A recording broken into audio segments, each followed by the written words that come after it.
സഹോദരീ സഹോദരന്മാരെ, കേരളത്തിലെ ഏറ്റവും വലിയ സാംസ്കാരിക ഉത്സവമാണ് IFFK.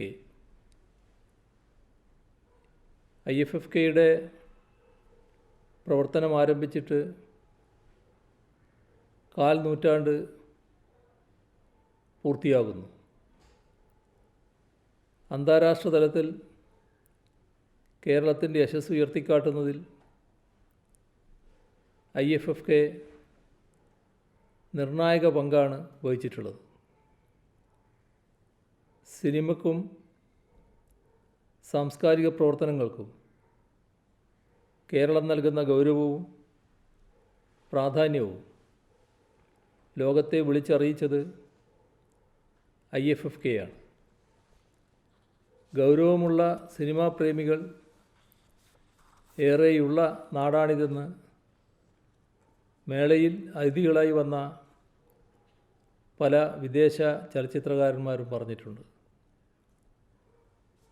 പ്രേക്ഷക പങ്കാളിത്തം കൊണ്ടും പ്രദർശിപ്പിക്കുന്ന സിനിമകളുടെ മികവ് കൊണ്ടും ലോകത്തെ ഏറ്റവും മികച്ച മേളകളിലൊന്നായി പേരെടുക്കാൻ കഴിഞ്ഞ 24 വർഷം കൊണ്ട് IFFKക്ക് കഴിഞ്ഞു. കേരള സംസ്ഥാന ചലച്ചിത്ര വികസന കോർപ്പറേഷൻ്റെ നേതൃത്വത്തിൽ 1994 ഡിസംബർ 17 മുതൽ 23 വരെ കോഴിക്കോട് വെച്ചാണ് ആദ്യ ചലച്ചിത്രമേള നടന്നത്. സിനിമ പിറവിയെടുത്തിട്ട് 100 വർഷം തികയുന്ന വേളയിൽ ആരംഭിച്ച ആദ്യ മേളയിൽ ചരിത്രത്തിലെ എണ്ണപ്പെട്ട ക്ലാസിക് ചിത്രങ്ങളാണ് പ്രദർശിപ്പിച്ചത്. മലയാളത്തിലെ രണ്ടാമത്തെ നിശബ്ദ ചിത്രമായ മാർത്താണ്ഡവർമ്മയായിരുന്നു ഉദ്ഘാടന ചിത്രം. പ്രിൻ്റ് നഷ്ടപ്പെട്ടു എന്ന് കരുതിയിരുന്ന ആ ചിത്രം കണ്ടെടുത്ത് സംരക്ഷിച്ച നാഷണൽ ഫിലിം ആർക്കൈവ്സിൻ്റെ മലയാളിയായ ഡയറക്ടർ PK നായർ തന്നെയാണ് ആർക്കൈവ്സിൽ നിന്ന് ക്ലാസിക് ചിത്രങ്ങൾ പ്രദർശനത്തിന് എത്തിച്ചത്. 6 ലക്ഷം രൂപയായിരുന്നു ആദ്യ മേളയുടെ ചെലവ്. രണ്ടാമത്തെ ചലച്ചിത്രോത്സവം 1995 നവംബർ 1 കേരളപ്പിറവി ദിനത്തിൽ തിരുവനന്തപുരത്ത് നടന്നു. വിദേശത്ത് നിന്നുള്ള പ്രതിനിധികൾ പങ്കെടുത്ത ആദ്യ മേളയായിരുന്നു അത്. മറ്റ് വിദേശ ചലച്ചിത്രമേളകൾ പോലെ യൂറോപ്യൻ സിനിമയ്ക്ക് പ്രാമുഖ്യമുള്ള മേളയായി ഇത് മാറരുത് എന്നും മൂന്നാം ലോക രാജ്യങ്ങൾക്കും ആഫ്രോ ഏഷ്യൻ ലാറ്റിൻ അമേരിക്കൻ ചിത്രങ്ങൾക്കും പ്രാധാന്യം നൽകി അവയ്ക്ക് മത്സരവേദി ഒരുക്കണമെന്നും വിലയിരുത്തി. IFFKയുടെ വ്യക്തമായ രാഷ്ട്രീയ നിലപാട് രൂപപ്പെടുന്നത് ആ ഘട്ടത്തിലാണ്. 1998 ഏപ്രിൽ 5 മുതൽ 12 വരെ നടന്ന മൂന്നാമത്തെ മേളയിൽ വിഖ്യാത പോളിഷ് സംവിധായകൻ ക്രിസ്റ്റോഫ് സനൂസി ഉൾപ്പെടെയുള്ള പ്രമുഖർ പങ്കെടുത്തു. 1998 സർക്കാർ കേരള സംസ്ഥാന ചലച്ചിത്ര അക്കാദമിക്ക് രൂപം നൽകി. EK നായനാർ സർക്കാരിൻ്റെ തീരുമാനപ്രകാരം 4ാമത് അന്താരാഷ്ട്ര ചലച്ചിത്രമേള 1999 ഏപ്രിൽ 3 മുതൽ 10 വരെ കൊച്ചിയിൽ നടന്നു.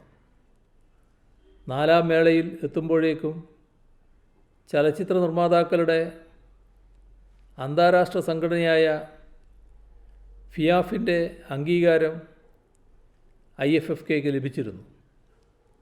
മത്സര വിഭാഗം ആരംഭിച്ചത് ഈ മേളയിലാണ്. 2000 മാർച്ച് 31 മുതൽ ഏപ്രിൽ 7 വരെ കോഴിക്കോട് നടന്ന 5ാമത് ചലച്ചിത്രമേളയ്ക്ക് ശേഷം തിരുവനന്തപുരം സ്ഥിരം വേദിയായി നിശ്ചയിക്കുകയായിരുന്നു. വിട്ടുവീഴ്ചയില്ലാത്ത രാഷ്ട്രീയ നിലപാടിൻ്റെ പേരിലാണ് IFFK ലോകത്തിൻ്റെ സാംസ്കാരിക രാഷ്ട്രീയ ഭൂപടത്തിൽ ഇടം നേടിയിട്ടുള്ളത്. അടിച്ചമർത്തപ്പെടുന്നവർക്കും മർദ്ദിതർക്കുമൊപ്പമാണ് എന്നും ഈ മേള നിലകൊണ്ടിട്ടുള്ളത്. അതുകൊണ്ടാണ് ആഫ്രിക്കൻ, ഏഷ്യൻ, ലാറ്റിൻ അമേരിക്കൻ രാജ്യങ്ങളിൽ നിന്നുള്ള സിനിമകൾക്ക് നാം പ്രാമുഖ്യം നൽകിപ്പോരുന്നത്. മത്സര വിഭാഗത്തിൽ 3ാം ലോക രാജ്യങ്ങളിൽ നിന്നുള്ള ചിത്രങ്ങൾക്ക് മാത്രമേ ഇവിടെ പ്രവേശനം നൽകാറുള്ളൂ.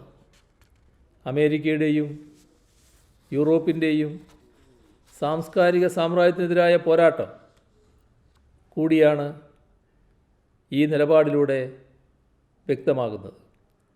സിനിമയുടെ ആസ്വാദന മൂല്യത്തിനും വിനോദ മൂല്യത്തിനും മാത്രം ഊന്നൽ നൽകുകയും രാഷ്ട്രീയ ദർശനങ്ങളെ അവഗണിക്കുകയും ചെയ്യുന്ന ലോകത്തെ പല വൻകിട ചലച്ചിത്ര മേളകളിൽ നിന്നും IFFKയെ വ്യത്യസ്തമാക്കുന്നതും നാം ഉയർത്തിപ്പിടിക്കുന്ന ശക്തമായ ഈ നിലപാടാണ്. IFFK ഉയർത്തിപ്പിടിക്കുന്ന ശക്തമായ രാഷ്ട്രീയ നിലപാടിൻ്റെ പ്രഖ്യാപനം കൂടിയാണ് പുരോഗമനപരമായ ചലച്ചിത്ര സമീപനം സ്വീകരിക്കുന്ന സംവിധായകർക്ക് നൽകുന്ന ലൈഫ് ടൈം അച്ചീവ്മെൻറ്റ് അവാർഡ്.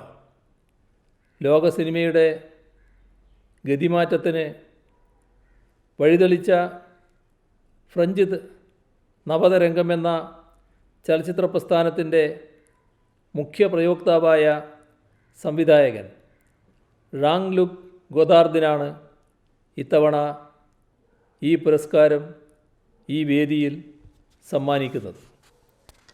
വിപ്ലവകരമായ ചലച്ചിത്ര സമീപനങ്ങളിലൂടെയും തുറന്ന രാഷ്ട്രീയ നിലപാടിലൂടെയും സിനിമയുടെ ദൃശ്യഭാഷയും വ്യാകരണവും തിരുത്തി എഴുതിയ സംവിധായകനാണ് ഗൊദാർദ്. രാഷ്ട്രീയ സിനിമ എടുക്കുകയല്ല, രാഷ്ട്രീയമായി സിനിമ എടുക്കുകയാണ് വേണ്ടത് എന്ന് വാദിച്ച ചലച്ചിത്രകാരനാണ് അദ്ദേഹം. രാഷ്ട്രീയ സിനിമയ്ക്ക് വേണ്ടി എന്ന പേരിൽ 1950 അദ്ദേഹം ഒരു മാനിഫെസ്റ്റോ എഴുതുകയുണ്ടായി. വിയറ്റ്നാമിനെതിരെ അമേരിക്ക നടത്തിയ യുദ്ധത്തിനെതിരായ പ്രതിഷേധ യോഗത്തിൽ അദ്ദേഹം പങ്കുചേർന്നു. തൻ്റെ സിനിമകളിലൂടെ വിയറ്റ്നാം യുദ്ധത്തിനെതിരെ സംസാരിക്കുകയും ഫാർ ഫ്രം വിയറ്റ്നാം എന്ന യുദ്ധവിരുദ്ധ ഡോക്യുമെൻ്ററി പ്രോജക്റ്റിൽ സഹകരിച്ച് പ്രവർത്തിക്കുകയും ചെയ്തു. നാസിസവും ജൂത വംശഹത്യയും മനുഷ്യരാശിയുടെ ചരിത്രത്തിൽ സമഗ്രാധിപത്യ ഭരണകൂടം നടത്തിയ ഏറ്റവും വലിയ നിഷ്ഠുരതയാണെന്ന് അദ്ദേഹം തൻ്റെ ഡോക്യുമെൻ്ററികളിൽ അടിവരയിട്ട് പറഞ്ഞു. 1968 മെയ് മാസത്തിൽ ഫ്രാൻസിലെ തെരുവുകളെ പിടിച്ചുകുലുക്കിയ വിദ്യാർത്ഥി പ്രക്ഷോഭകാലത്ത് സമരക്കാർക്ക് അനുകൂലമായി ഗൊദാർദ് രംഗത്ത് വരികയുണ്ടായി. വിദ്യാർത്ഥികൾക്ക് ഐക്യദാർഢ്യം പ്രകടിപ്പിച്ചുകൊണ്ട് കാൻ ചലച്ചിത്രമേളയിൽ നടന്ന പ്രതിഷേധ യോഗത്തിൽ അദ്ദേഹം പങ്കുചേർന്നിരുന്നു. ഇസ്രയേലിൻ്റെ പാലസ്തീൻ അധിനിവേശത്തിനെതിരെ അദ്ദേഹം പലപ്പോഴും ഉറക്കെ സംസാരിച്ചിട്ടുണ്ട്. പാലസ്തീൻ അനുകൂല ഡോക്യുമെൻ്ററി സിനിമ നിർമ്മിക്കാനായി 1970 അദ്ദേഹം പശ്ചിമേഷ്യയിൽ സന്ദർശനം നടത്തുകയും ചെയ്തിരുന്നു. IFFKയെ അന്താരാഷ്ട്ര തലത്തിൽ തന്നെ ശ്രദ്ധേയമാക്കുന്ന ഘടകങ്ങളിലൊന്നായ ലൈഫ് ടൈം അച്ചീവ്മെൻ്റ് അവാർഡ് ഗൊദാർദിന് സമ്മാനിക്കുന്നതിൽ കേരള സർക്കാരിന് അഭിമാനമുണ്ട്. കോവിഡിൻ്റെ സാഹചര്യത്തിൽ ഇവിടെ എത്തിച്ചേരാൻ കഴിഞ്ഞില്ലെങ്കിലും കേരളത്തിൻ്റെ സ്നേഹാദരങ്ങൾ ഗോദാർദും അദ്ദേഹത്തെ നെഞ്ചിലേറ്റുന്ന ചലച്ചിത്ര ലോകവും അറിയുന്നുവെന്നതിൽ അതിയായ ചാരിതാർത്ഥ്യമുണ്ട്. മേളയിൽ പങ്കെടുക്കുന്ന എല്ലാ പ്രതിനിധികൾക്കും 5 ദിവസം നീണ്ടു നിൽക്കുന്ന നല്ല ദൃശ്യാനുഭവങ്ങൾ ആശംസിച്ചുകൊണ്ട് ഈ മേളയുടെ ഔപചാരികമായ ഉദ്ഘാടനം നിർവഹിച്ചതായി അറിയിച്ചുകൊണ്ട് അവസാനിപ്പിക്കുന്നു. നിങ്ങൾക്കെൻ്റെ സ്നേഹാഭിവാദനങ്ങൾ.